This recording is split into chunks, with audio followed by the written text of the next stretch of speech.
Mini house. Shyampur नाम का एक गांव था। वहां महेंद्र नाम का एक आदमी रहता था। महेंद्र का एक छोटा सा परिवार था। महेंद्र के पास 2 लॉरी रहती थी। महेंद्र एक लॉरी चलाकर अपने घर का गुजर बसर करता था। एक लॉरी वो खुद चलाता था और दूसरे के लिए उसने ड्राइवर रखा था।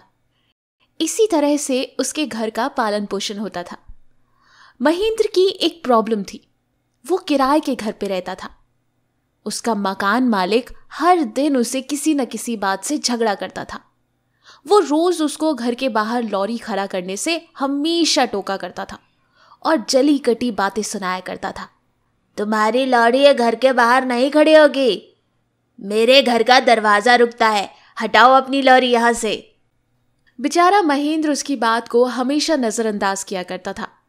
लेकिन एक दिन तो मकान मालिक ने बहुत ही हद कर दी। रात को जब महेंद्र अपना काम करके घर लौटा, तुम्हें मैंने कितनी बार समझाया है कि तुम्हारी ये लॉरी घर के बाहर नहीं खड़ी होगी।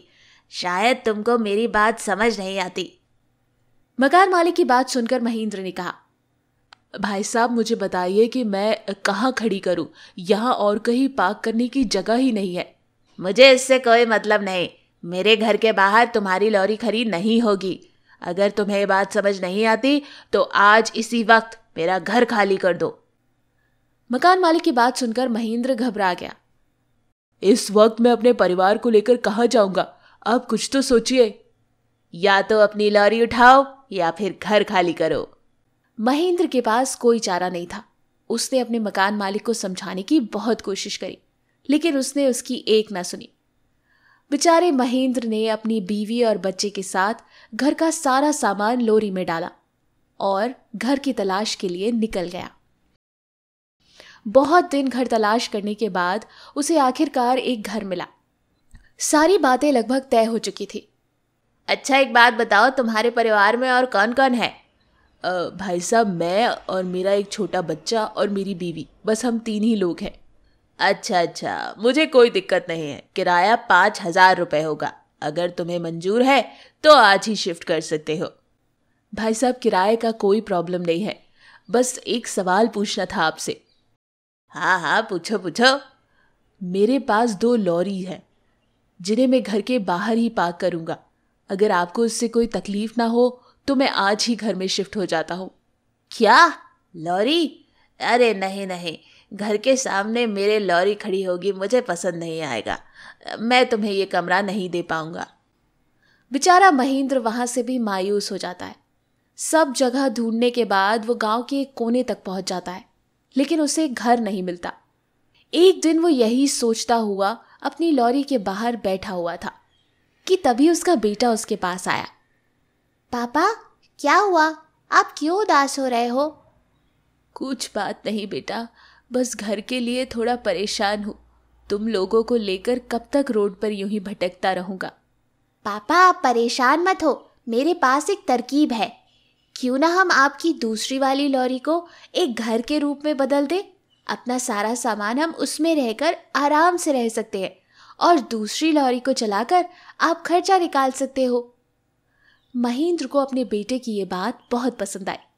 दूसरे ही दिन उसने कारपेंटर बुलाकर काम शुरू कर दिया और कुछ ही देर में कारपेंटर के साथ मिलकर महेंद्र ने अपने घर को एक मिनी हाउस में बदल दिया। सारे लोग उसमें खुशी खुशी रहने लगे। फिर कुछ दिनों के बाद जब उनके पास थोड़ा पैसा आया, महेंद्र ने अपना खुद का घर ले लिया और इस तरह एक आइडिया ने उसकी जिंदगी बदल दी। कभी कोई आइडिया फालतू नहीं जाता। कई बार एक छोटा सा आइडिया आपकी बहुत बड़ी प्रॉब्लम सॉल्व कर देता है। अगर आपको हमारी कहानी पसंद आई हो तो हमारे चैनल को लाइक और सब्सक्राइब जरूर कीजिएगा। हम ऐसी ही कहानियां आपके पास लाते रहेंगे। धन्यवाद। पति पत्नी की शॉपिंग। एक शहर में राम और लता नाम के पति पत्नी रहते थे। आमतौर पर औरतों को साड़ियां, गहने और शॉपिंग का बहुत ख्याल रहता है। वो सुंदर दिखने के लिए इन चीजों को अक्सर खरीदती रहती हैं। और ऊपर से हमारे देश में आए दिन त्योहार और कोई ना कोई पार्टी चलती ही रहती है और इधर पतियों की जेब खाली होती रहती है। इन दिनों औरतों के मुताबिक उनके गहने, साड़ियां, मेकअप की चीजें सब की सब शॉपिंग मॉल में मिल रही हैं और ये शॉपिंग मॉल शहरों में ज्यादा हैं। कई बार औरतें बिना वजह टाइम पास के लिए भी शॉपिंग मॉल में जाकर फिजूल खर्ची करती रहती हैं और ये बात पुरुषों को बिल्कुल भी पसंद नहीं है। आए दिन घरों में इन बातों को लेकर झगड़े होते रहते हैं, लेकिन औरतें इन बातों पर ज्यादा ध्यान नहीं देती। एक दिन रामू लता से कहता है, क्या बात है लता, आज बहुत खुश लग रही हो। कुछ नहीं, दिवाली आने वाली है ना, हमें शॉपिंग पर जाना है। खामखा ही तुमसे पूछा, बिना खर्च की बातें तो तुम्हारे मुंह से निकलती ही नहीं हैं। पता नहीं तुम कब बिना खर्च वाली बात अपने मुंह से निकालोगी। ठीक है, छोड़ो ये बातें, कल माँ घर आ रही है, घर की साफ सफाई करो। वाह, अब क्यों आ रही हैं? उन्हें क्या कोई काम धाम नहीं है? क्या वो फिर कभी नहीं आ सकती? अरे वो जो आ रही है ना, वो मेरी माँ नहीं, तुम्हारी माँ है। अरे रे, अभी मैं घर साफ करती हूँ और अच्छा खाना बना देती हूँ। आप जाकर मेरी माँ को पिकअप कर लीजिएगा, बहुत दिन हो गए हैं मेरी माँ को देखे। हाँ हाँ ठीक है, कल मुझे ऑफिस की छुट्टी है, अभी काम करके थक गया हूँ, थोड़ा आराम करूंगा। क्या आराम करोगे? आप क्या बूढ़े हो गए हो जो आराम करोगे? नहीं नहीं, कल शॉपिंग को चलते हैं। साड़ियाँ और गहने खरीदने हैं, उसके बाद होटल जाकर खाना खा लेंगे, फिर उसके बाद सिनेमा जाकर घर आते वक्त आइसक्रीम खरीदकर लेट नाइट घर आते हैं, बड़ा मजा आएगा। लगता है तुम्हारा पागलपन पीक लेवल पर पहुंच गया है। शॉपिंग शॉपिंग शॉपिंग, और कुछ बचा नहीं है क्या जिंदगी में? सुनिए ना प्लीज, अगर मैं घर पर रहूंगी तो मैं पागल हो जाऊंगी। ठीक है, करवा दूंगा, तुमसे शादी जो की है, अगर शॉपिंग नहीं करवाऊंगा तो मेरी तो शामत ही आ जाएगी। अगले दिन दोनों पति पत्नी शॉपिंग के लिए एक शॉपिंग मॉल में जाते हैं। पहले वो शॉपिंग मॉल में कपड़ों के सेक्शन में जाते हैं। वेलकम मैम, आपको किस तरह की साड़ियाँ चाहिए? ये देखिए, ये लेटेस्ट डिजाइन है, इसमें से जो भी आपको पसंद है वो निकाल लीजिए। अरे ये साड़ियाँ तो बहुत अच्छी हैं, लेकिन इसमें पिंक कलर नहीं है। पिंक कलर मेरा फेवरेट है ना मैडम, ये लीजिए पिंक कलर की साड़ी। पिंक में ही लाइट कलर फ्लावर वाली साड़ी दिखाइए। ये देखिए मैडम, ये जरूर आपको पसंद आएगी। देखिए ये साड़ी कैसी है? हाँ हाँ अच्छी है, ले लो। मुझे पसंद नहीं आई। इस तरह लता 6 साड़ियां रामू को दिखाती है। रामू को तो पसंद आती हैं, पर लता को पसंद नहीं आती। सेल्समैन बहुत सारी साड़ियां दिखा चुका था। रामू वहां से जल्दी निकलने की सोच में जो भी साड़ी लता दिखाती थी उसे पसंद कर लेता था। सारी साड़ियां देखने के बाद लता को कोई भी साड़ी पसंद नहीं आती है।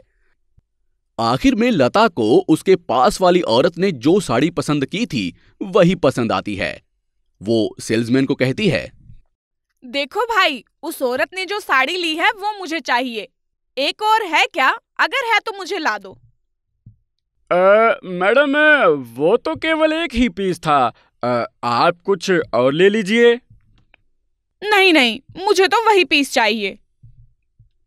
ठीक है मैडम, अगर आपको वही पसंद है तो मैं औरत से वो साड़ी लेने की कोशिश करता हूँ। सेल्समैन उस औरत से कॉम्प्रोमाइज करके उस साड़ी को लेकर लता को देता है। लता खुश होकर रामू से कहती है, जो मुझे पसंद है वो साड़ी मुझे मिल गई है, देखिए कैसी है। वैसे भी आपको पूछकर क्या फायदा, आप सारी साड़ियाँ अच्छी हैं ही कहते हो। ये सब सुनकर रामू अपने मन में सोचता है, वो जैसी भी हो, तुम्हें तो पसंद आनी ही थी। जो दूसरों को पसंद आती है वही तुम लोगों को पसंद आती है।